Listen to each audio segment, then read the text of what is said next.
Muchas gracias, compañeras, compañeros. Creo que lo primero que habría que hacer es felicitar al presidente estatal, Raúl Flores, al secretario general, Enrique Vargas, y al organizador de estos foros, Tonatiuh Ávila, por organizar esta reflexión con nuestros dirigentes y principales líderes en las delegaciones del Distrito Federal.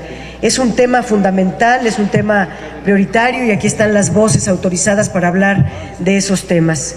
Pero a mí me interesa mucho, en primer lugar, decir que cuando se está hablando de reforma política, se tiene que ver que lo que estamos hablando es de la reforma de las instituciones, del funcionamiento de las instituciones del Estado.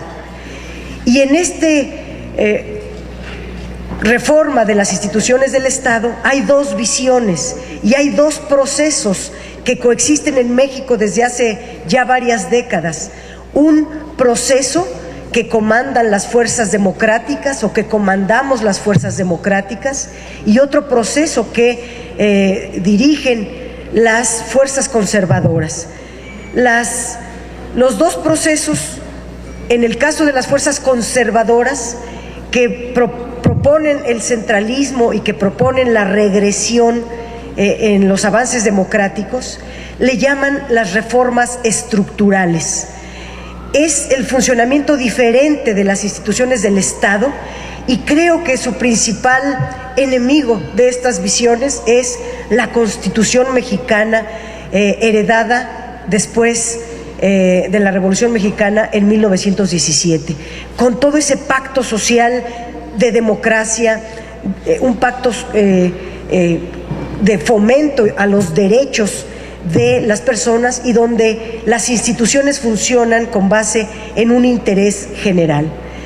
En el caso de las reformas que nosotros promovemos, las reformas democráticas, es un proceso de transición hacia la democracia.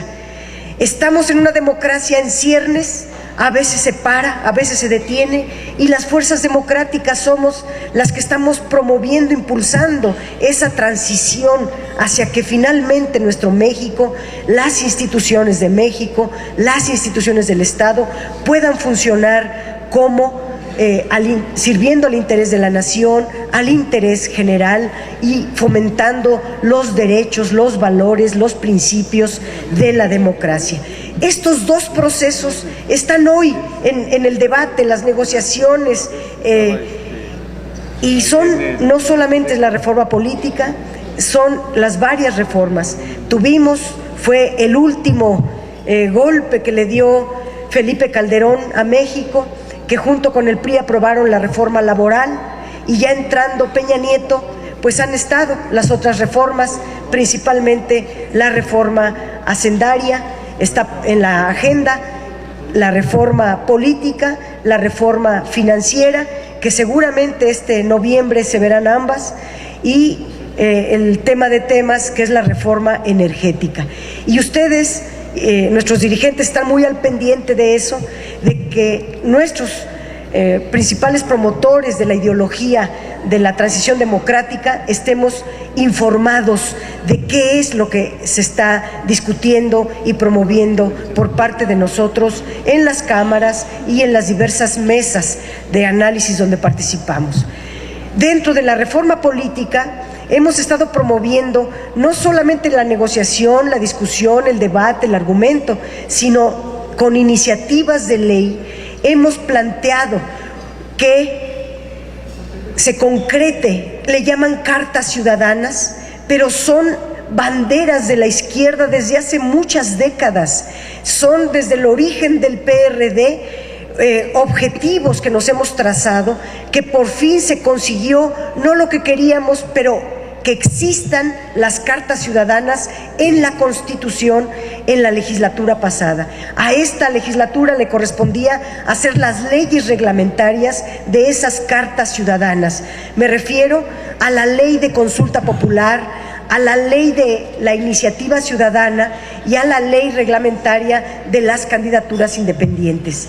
Estas son cuestiones que fomentan la democracia y que ahorita debemos estar propiciando todos como fuerza política la vigencia, la existencia de la ley secundaria de consulta popular o participación ciudadana. Cuando hablamos de este tema en el Distrito Federal, se les hace una cosa demasiado común, porque aquí en el Distrito Federal, desde que gobierna la izquierda, tenemos ley de participación ciudadana y cada legislatura es una evolución hacia las formas democráticas de participación de los distintos sectores de la sociedad. Pero a nivel federal no tenemos ley, no existe a nivel federal ninguna ley que vea por la participación de la sociedad, que la gente decida, no solamente cada 3 años cuando tiene que votar, sino decida y tome parte de las grandes decisiones de nuestra nación, porque de acuerdo a la propia Constitución, en su artículo 39, la democracia radica en el pueblo y es el pueblo en el cual se erigen las principales decisiones. Entonces, si alguna reforma política le urge al país, es una ley de participación ciudadana a nivel federal. La hemos planteado, aquí está un autor, Manuel Camacho Solís, y su servidora, presentamos esta ley de consulta ciudadana, ley de consulta popular. ¿Por qué? Porque si en este momento tenemos un artículo 35 que en su fracción octava establece la consulta popular obligada con algunas reglas, y esa, que es una facultad constitucional, no la vamos a desperdiciar en el caso de la reforma energética. De ahí todo el esfuerzo que ustedes han desplegado de hacer esta recolección de firmas, de impulsar una consulta a nivel nacional de algo trascendental como es un cambio en la propiedad de los energéticos de nuestro país. Los energéticos de nuestro país no es de los diputados o de los senadores, no es de las élites del poder. El petróleo, los recursos energéticos son de la nación, son de la población, y por eso se tiene que consultar en un asunto trascendental que cambiaría de manera radical a nuestro país en muchos sentidos. Bueno, se le tiene que consultar a los pobladores. Eso ya lo establece la Constitución y vamos a aplicarlo. Pero queremos también que exista una ley reglamentaria que facilite los procesos, no solamente de consulta, sino de toda la participación ciudadana. Son, en fin, temas de fundamental importancia. Ahorita van muy avanzadas las negociaciones, vendrán y están aquí los que están directamente involucrados en esos temas y en esas mesas, que es lograr la autonomía de la PGR. Si ustedes revisan las plataformas electorales que el PRD presentó desde 1989-91, en el 91, si uno lee el documento del 91, viene la autonomía de la PGR. Más adelante se creó la FEPADE, la Fiscalía para los Delitos Electorales, y más recientemente se creó el Coneval, este instituto, esta comisión que evalúa la pobreza en nuestro país. Bueno, esas 3 instituciones deberían de ser autónomas para que no sea el Ejecutivo juez y parte. Esa discusión va muy bien y ha sido uno de los ejes rectores de nuestros planteamientos democráticos, de nuestra transición hacia la democracia. Lo mismo el Instituto Nacional Electoral, que nosotros sí queremos que desaparezca el IFE, más aún con Valdés, ojalá yéndose él se resolvieran los problemas, pero sí tiene problemas el IFE que hay que solucionar. Aquí están nuestros representantes ante ese instituto y ante el Registro Federal de Electores. Yo solamente diré, en lo que sí no podemos transitar es en la desaparición de los institutos estatales electorales, porque si bien es cierto que parte del diagnóstico es que los gobernadores, casi virreyes, se convirtieron en dueños de los institutos en algunos estados, podemos decir que hasta en la mayoría de los estados son así, pero no por eso entonces hay que tirar los institutos. Es como ocurre lamentablemente que en varios estados de la República los congresos locales pues también están capturados, cooptados por los gobernadores. El gobernador dice cómo se vota, qué ley se vota, quién vota a favor, quién vota en contra. Los gobernadores son el gran elector, el gran rector en los estados. Pero a nadie se nos ha ocurrido, sería un contrasentido, eliminar entonces los congresos locales, los congresos de los estados.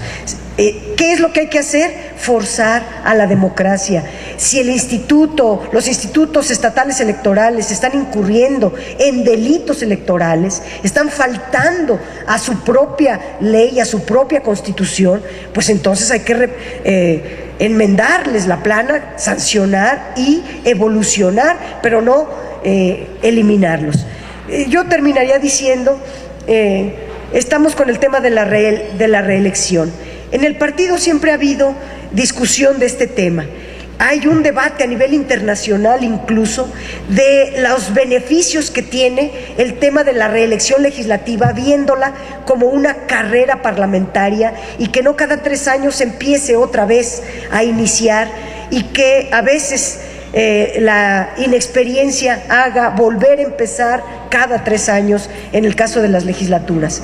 Hay otra visión que dice que no, hay el cambio de caras, el cambio de personas, la movilidad es algo importante, necesario y más democrático. Como sea, está avanzando este tema que yo lo veía más abocado a la reelección en el tema de las presidencias, de los órganos de gobierno en los municipios, las presidencias municipales y los cabildos.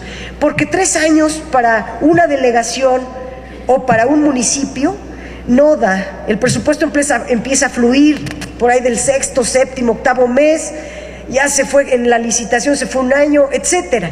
Y cuando menos se acuerdan ya van de salida. Nunca se alcanza para concretar los grandes proyectos importantes comprometidos con la gente en las colonias y entonces se requiere más tiempo. Ahí puede resolverse a través de alargando el tiempo, el periodo de elección, más que una reelección. En fin, son temas que están en la agenda política. No quiero terminar sin decir que una de la parte fundamental de esta discusión es la reforma del Distrito Federal, la reforma política del DF para hacer del DF la gran ciudad capital, con todo lo que significa ser capital de la República, si no la primera, la segunda ciudad más grande del mundo, con toda su complejidad, con toda su democracia, con todos sus avances, con toda su riqueza, con toda su importancia. Y estos son los grandes temas que están en el debate hoy día al seno de la reforma política. Muchísimas gracias.